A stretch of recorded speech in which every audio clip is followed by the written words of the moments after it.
Senator from New Mexico. I would ask unanimous consent to vitiate the quorum call. Without objection. Mr. President, funding for the Department of Homeland Security runs out in 17 days. And rather than working with Democrats to pass a clean Department of Homeland Security appropriations bills, many Republicans are prioritizing politics over our national security. With threats emerging every day, both at home and abroad, casting doubt on future funding for the Department of Homeland Security is a terrible idea. Shutting down DHS has real consequences, especially in border states like New Mexico.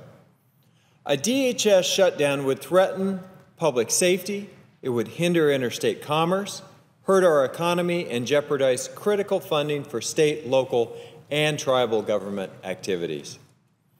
Some of my Republican colleagues are willing to let these things happen because they have an immigration policy disagreement with the President. That, Mr. President, is no way to govern, and it's not real leadership.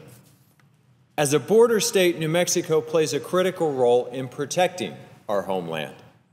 DHS Custom and Border Protection agents and officers at New Mexico's two ports of entry, at Columbus and Santa Teresa, are responsible for maintaining our security, for screening vehicles and would-be crossers.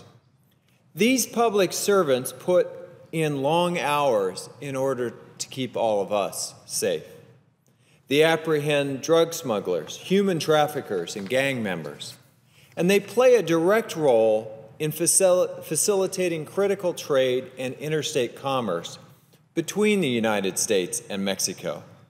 That impacts our economy in New Mexico, particularly in Hidalgo, Luna, Doña Ana counties.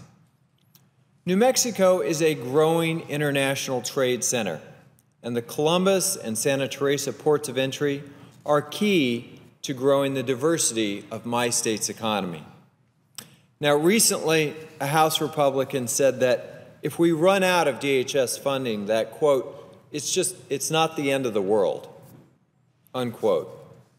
I disagree, and so do many of my constituents.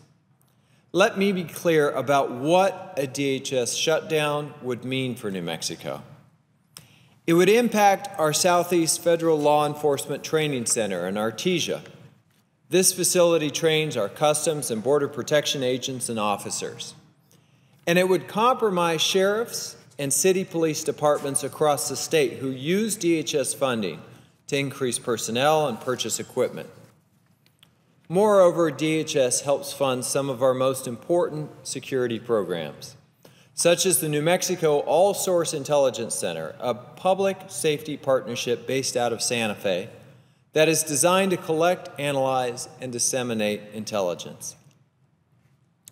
A shutdown would also risk important DHS grant funding for New Mexico at the Department of Homeland Security and Emergency Management.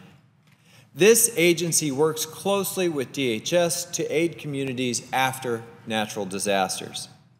So in times of crisis, DHS works hand in glove with the state of New Mexico.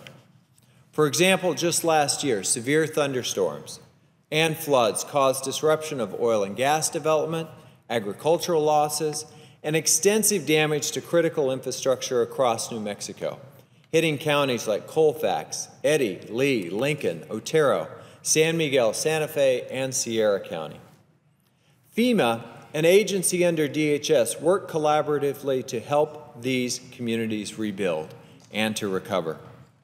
In fact, since 2002, New Mexico has received more than $238 million in DHS grant funds. These resources provide statewide hazard mitigation assistance, and they help repair damaged roads, bridges, and low-water crossings after these disasters.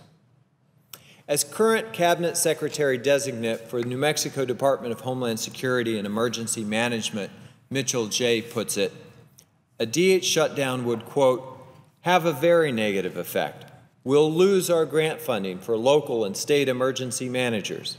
We fund a portion of their salaries through DHS grants, and we can't, nor can the counties and municipalities afford to absorb those costs at this time. We can't afford to lose our emergency managers. They're key representatives in our communities who help develop mitigation plans for all types of emergencies. They're our first line of defense should any emergencies occur at the local level, unquote. These examples are just a glimpse at the security, the economic, and the emergency risks of allowing DHS funding to expire. Former Department of Homeland Security Secretaries Tom Ridge, Michael Chertoff, and Janet Napolitano joined in a bipartisan call for Congress to act swiftly and remove uncertainty from an agency in charge of keeping us safe. A Department of Homeland Security shutdown would also either furlough DHS employees or require many of them to work without a paycheck. That means men and women who work tirelessly to keep our nation safe would have to live with the uncertainty of whether or not they're able to support their families. DHS workers don't deserve that. They shouldn't be collateral damage in an ongoing ideological battle here in Washington, D.C. I would like to believe that a debate like this would be about the merits of DHS funding and the DHS funding bill. But unfortunately, that's just not the case. This debate is about Republicans picking a political fight with the president over an immigration system that we all recognize is broken. And as a way to vent their frustrations, Republicans are unfairly targeting undocumented students known as dreamers. At times like this, one is forced to wonder if some on the far right fear dreamers more than ISIL. But we're not a country that kicks out our best and brightest students. And we're not a nation that separates families. I've met many dreamers over the past 10 years in New Mexico. They are smart, they're hardworking, and most of them don't know how to be anything but an American. They grew up here and they want to give back. I've heard their stories, I've read their letters. For example, there's a bright young New Mexican named Yuri. Her family immigrated from Mexico to the United States when she was just 2 years old. And as a student at Highland High School in my neighborhood in Albuquerque, Yuri volunteered in our community. She served as the student body president. She graduated in the top 10% of her class, and she received the 2013 Sandia National Laboratories Scholarship. In 2013, she was approved for Deferred Action for Childhood Arrivals, known as DACA, and is currently studying chemical engineering at the University of New Mexico. She wants to use her degree to enter the medical field. Less than 2 years ago, after much debate and compromise, the Senate passed a bipartisan immigration reform bill. That bill would have modernized our immigration system to meet the needs of our economy.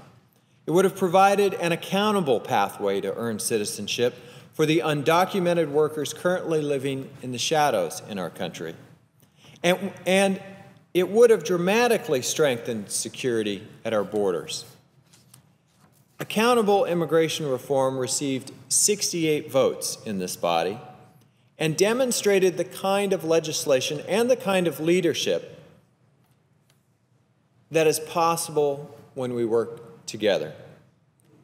The American people are frustrated with the gridlock here in Washington, D.C. And frankly, Mr. President, I don't blame them. We need pragmatic solutions to fix our immigration system, but withholding DHS funding and jeopardizing our national security is not a solution. And in fact, I would say it's emblematic of just what is broken. So instead of focusing on deporting some of our country's brightest students, I would urge my Republican colleagues in the House and here in the Senate to direct their attention to the real threats our country faces: the gang members, the drug traffickers, the cyber hackers, and the terrorists. Let's work together to make sure that the Department of Homeland Security is adequately funded. Thank you, Mr. President, and I would note the absence of a quorum.